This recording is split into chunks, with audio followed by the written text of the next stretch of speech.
caught my husband and monster-in-law plotting to gift one of our twins to his infertile sister. I vanished overnight, filed for divorce, and took my baby somewhere safe. I'm 28 and my husband Ethan, who's 30, and I have been together in a strong, loving relationship for nearly 6 years now. We met shortly after I started my job. He already had more experience, and right from the start, he was incredibly supportive, always ready to help whenever I needed it. Ethan knew early on that I didn't come from the easiest background. I had to fight for everything I had, taking on random jobs just to scrape together enough money for myself. Both my parents were addicts, barely present in my life, so when I left for college, I made a clean break. I cut ties and never looked back. Every now and then they try to reach out, usually when they wanted money, which is why I ended up changing my number and address multiple times. When I started working with Ethan, he stood out as someone genuinely kind and thoughtful. I still remember the time I wore a shirt to the office without realizing it had 2 small holes in it.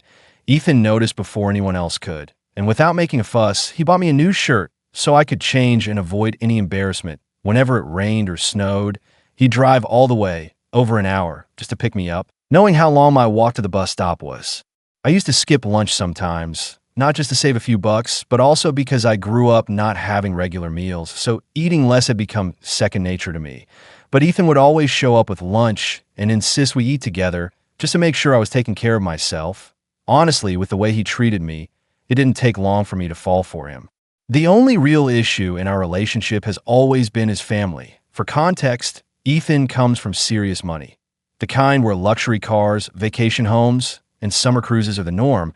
He and his sister went to elite private schools and never had to think twice about expenses. His dad's even asked him multiple times why he bothers working at all, given their wealth could support him for life. But Ethan genuinely enjoys his job and says he wants to live with purpose, not just off his inheritance. When he introduced me to his family, he warned me that they might come off distant or standoffish, but that they'd warm up eventually. So I kept that in mind when we went to meet them for the first time. I wore my best dress, put on heels, and made sure to be as polite and respectful as I could. His dad greeted me with a formal hello, but his mom didn't even bother to shake my hand. His sister Brielle gave me this once-over glance and smirk like I was some kind of joke. I felt small and embarrassed, but I reminded myself of what Ethan had said and chose to let it go. Throughout that evening, I did everything I could to be friendly. Asked questions, tried to get to know them, even complimented his mother's cooking and praised his dad our collection. But every time I said something positive about his art, his mom would scoff and throw out jabs like, as if someone like you would know anything about art. Just because I grew up poor didn't mean I lacked interest in or appreciation for art. Her comment cut deep. Ethan kept gently squeezing my hand under the table, silently asking me to stay calm. When it was time for dinner, his mother insisted I sit away from Ethan because she and Brielle wanted to be near him. So I ended up next to Grant, who was thankfully polite and open-minded. We had a pleasant chat. While Brielle and his mom basically acted like I didn't exist, they kept the conversation centered around Ethan, completely shutting me out. At one point, Brielle deliberately brought up one of Ethan's exes, who she's still close friends with. She went on and on about how amazing the ex looked these days and even showed him pictures of her in a bikini from a recent trip.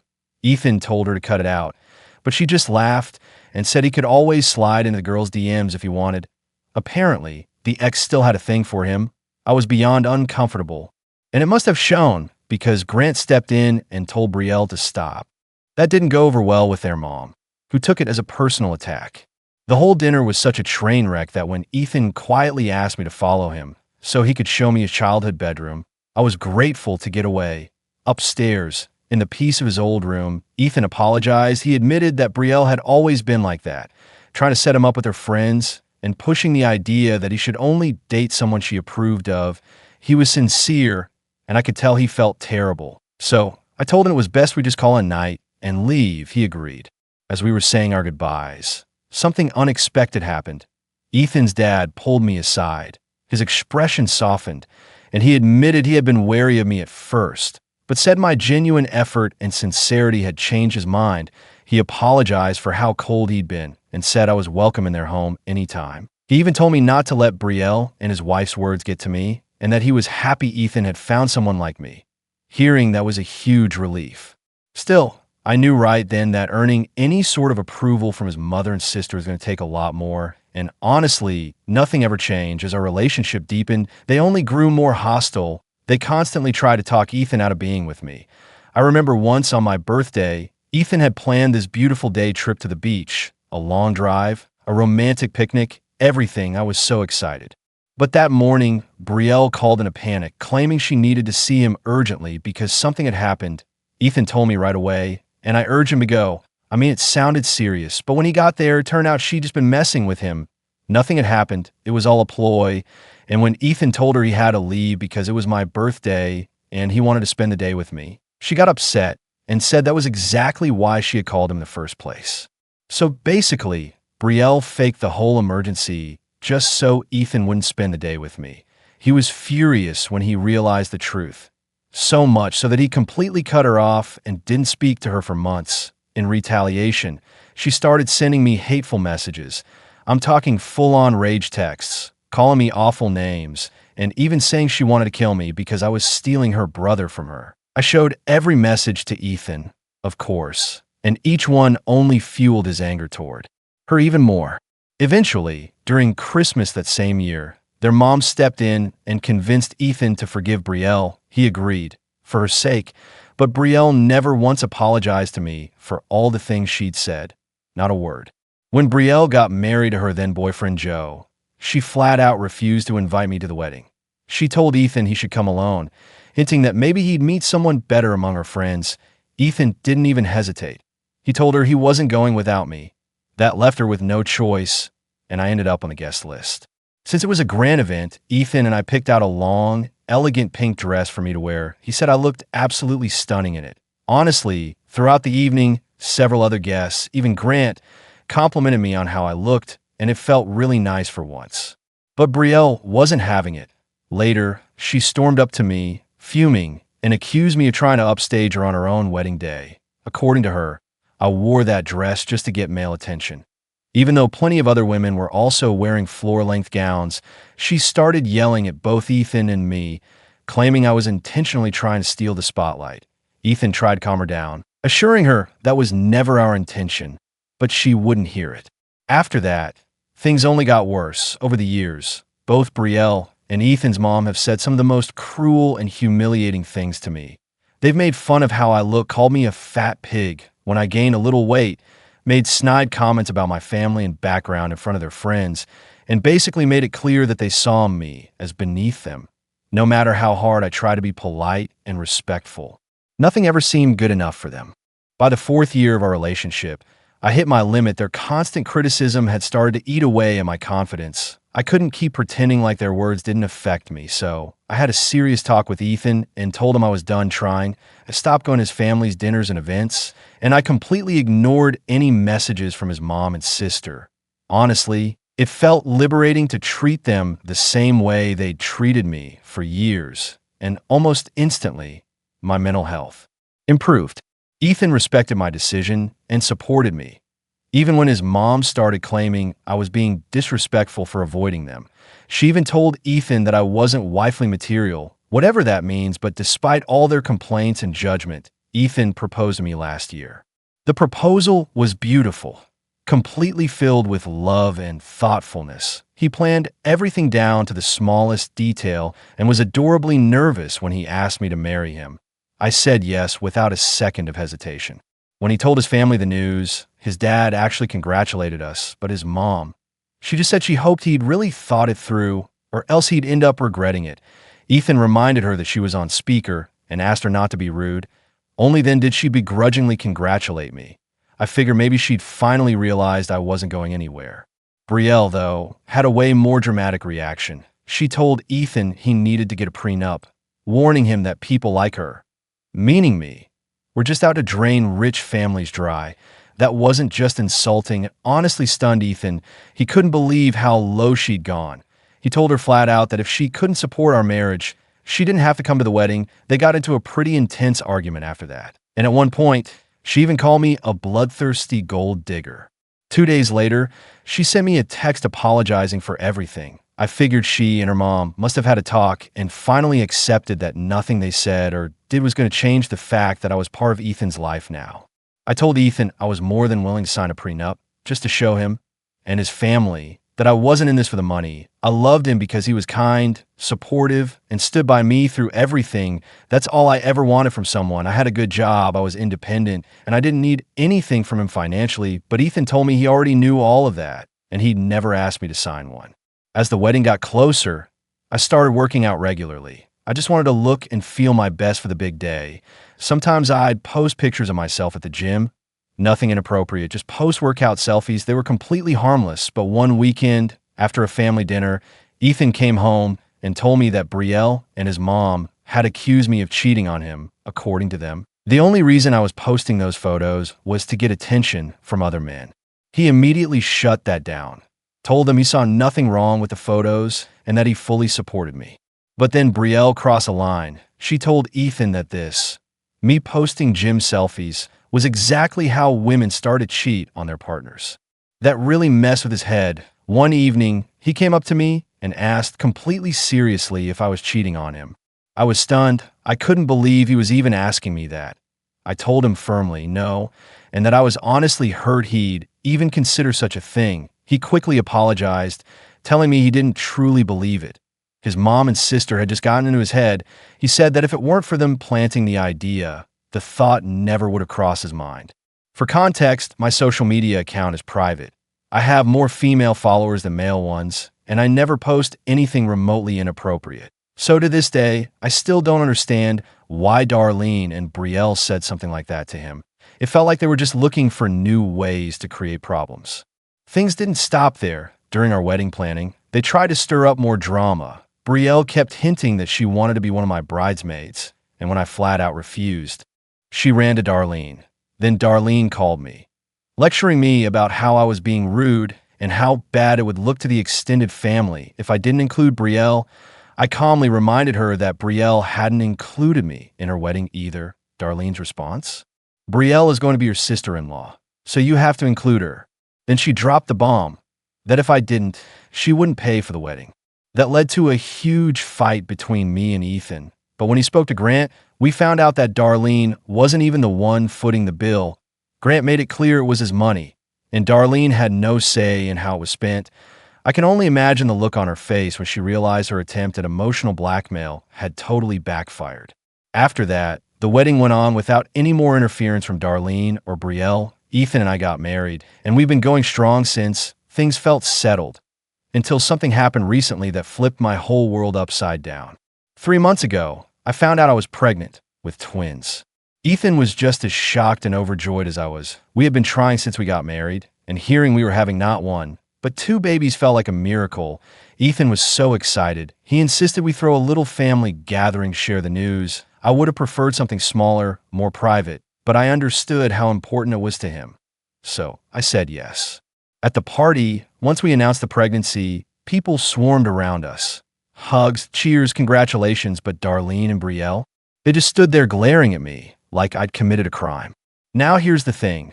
Brielle got married before us, and she's been trying to have a baby for years. Ethan once confided in me that she's infertile, completely unable to conceive.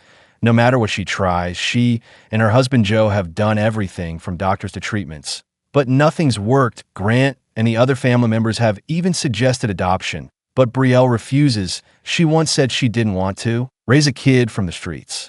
So when she found out I was pregnant, and with twins no less, I could see it hit her hard. That's actually one of the reasons I didn't want to make a big announcement. Regardless of how strained our relationship was, I did feel for her as a woman. I didn't want to unintentionally pour salt on her wounds. But things escalated when Ethan's relatives started asking about baby names, the gender, and when the baby shower would be. Brielle suddenly burst into tears and ran to the bathroom. She locked the door and refused to come out. The entire mood of the party just collapsed. Ethan and Darlene spent half an hour begging her to open the door. When she finally did, her eyes were red and swollen. She looked straight at me and said, "You should have talked to me before making this announcement. You know I can't have children." Then she just left, with Joe right behind her. Later, Darlene cornered me and told me how selfish I was. She said I had a way of always making everything about me, with no regard for how others might feel. It was exhausting. After the party, Ethan apologized and told me he'd speak with both of them to make it clear that the pregnancy announcement was his idea. He said he honestly hadn't expected Brielle to take it that hard, and he didn't blame me for any of it. Still, I felt awful. No matter what had gone down between me and Brielle in the past, she was still family, and deep down, I did feel sorry for her. The next weekend, Ethan went to have dinner with his family. I stayed behind as usual. I didn't want to deal with their drama. I have no idea what they discussed over dinner, but when he got home, Ethan told me he ended up apologizing to Brielle. She'd opened up to him about the emotional toll of her infertility. She told him about the endless medical tests, the sleepless nights spent crying, and how hard it had been for her to watch others build families while she struggled in silence. As he talked, I felt a pang of guilt for the first time in years. I saw Brielle not as my enemy, but as someone hurting, a woman who had been carrying silent grief for far too long. Ethan encouraged me to reach out to her, and I agreed. I messaged Brielle and apologized for not giving her heads up before the party. I told her I genuinely wanted to clear the air before the twins arrived, that I wanted to start over for the sake of our growing family. To my surprise, she replied with kindness. Her message was thoughtful and even warm. She thanked me for reaching out and admitted that she contributed to the strain between us. She said she was truly happy about the pregnancy and wanted to be supportive. Brielle even offered to throw me a baby shower when the time came, saying she'd never done that for anyone and would love to do it for me. I was touched and agreed.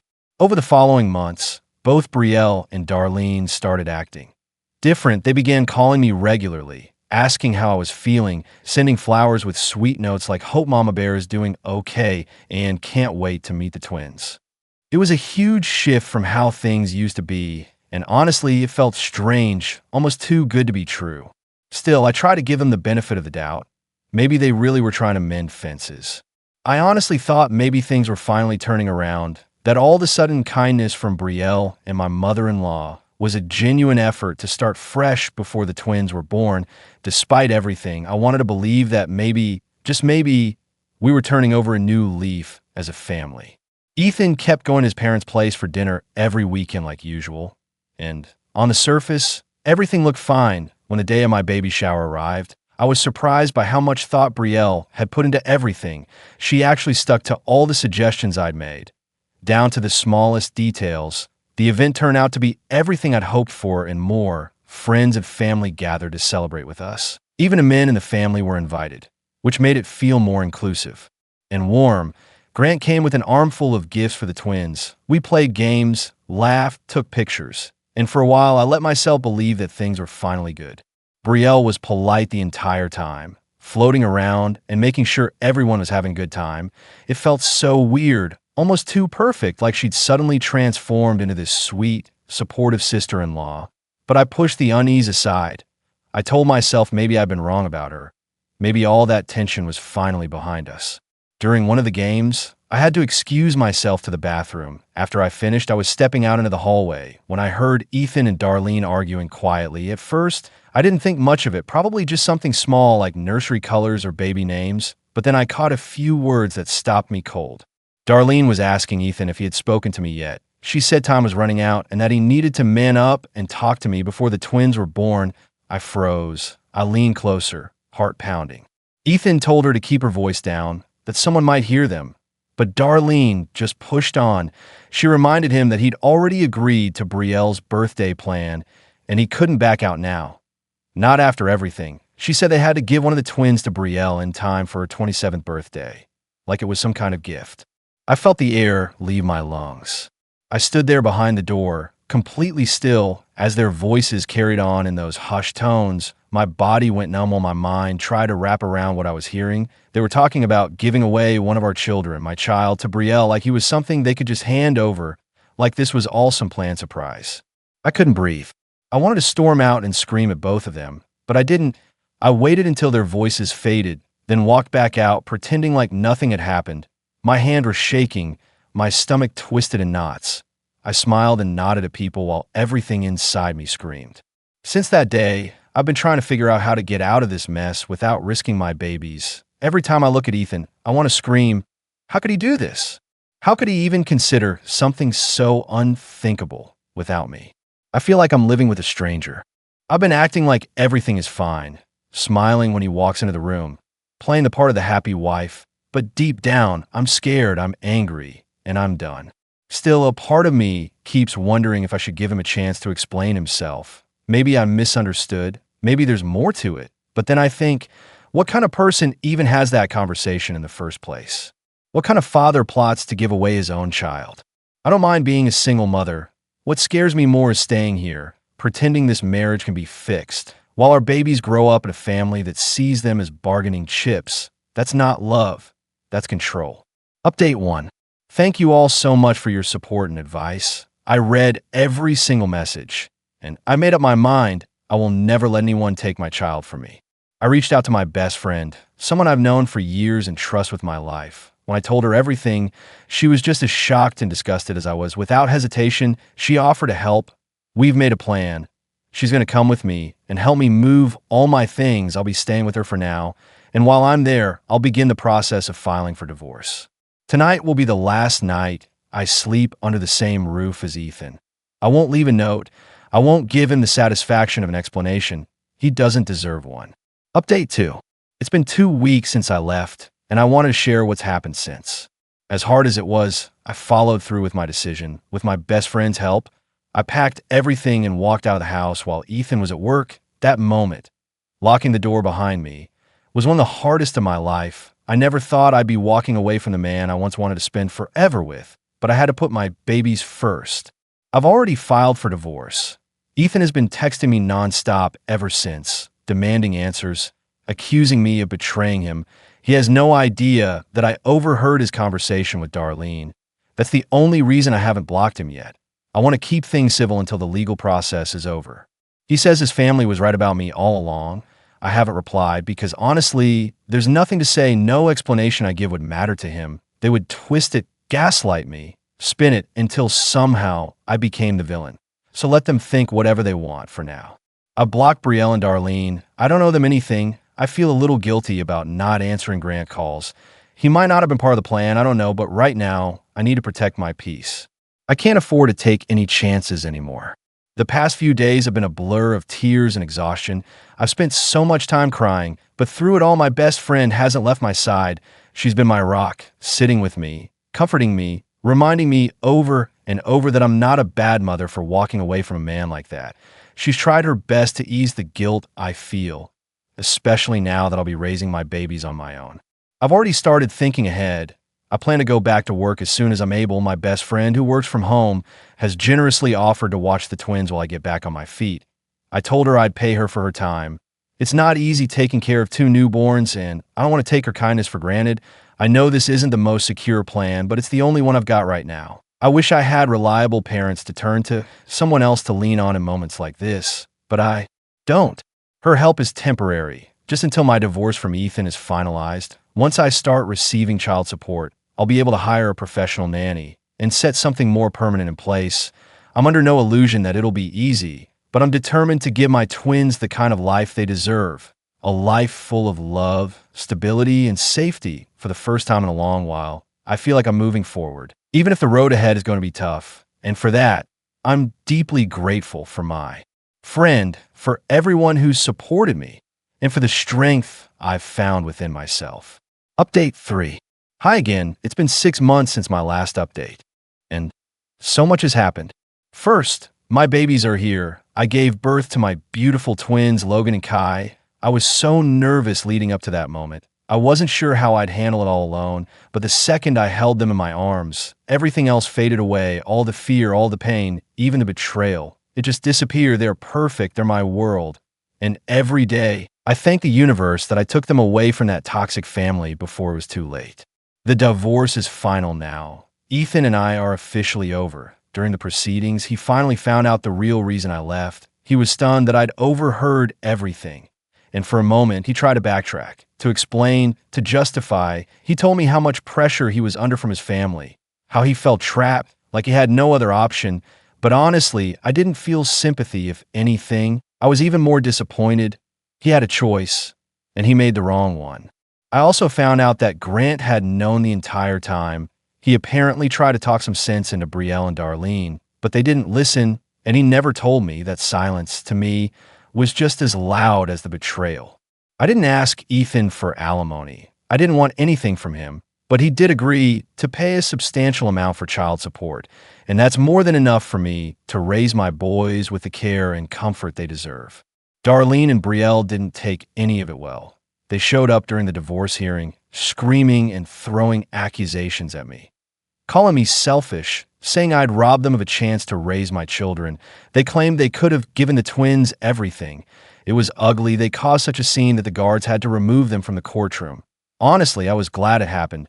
Their behavior helped me get a restraining order against them, and I've never been more relieved. Ethan has tried to stay in contact since then. He's been texting and calling, asking for a chance to talk, to explain more, to somehow reconcile, but there's nothing left to say. I can never trust him again, not around me, and definitely not around my children. These past few months, I've faced every challenge of single motherhood with the help of my best friend and a few other supportive people in my life. And I've managed, somehow, I've managed. Recently, I made a big decision. I'm moving away. I'm leaving this city and everything connected to Ethan's family behind. I want to start over somewhere fresh, somewhere they can't find us or interfere. I don't want them anywhere near Logan and Kai. I want a clean slate with full custody. I have the freedom to do what's best for us, and I'm going to take it. From now on, I'm focusing on me and my boys. This is the last update I'll be sharing. It's time to close this chapter and start living the life we deserve.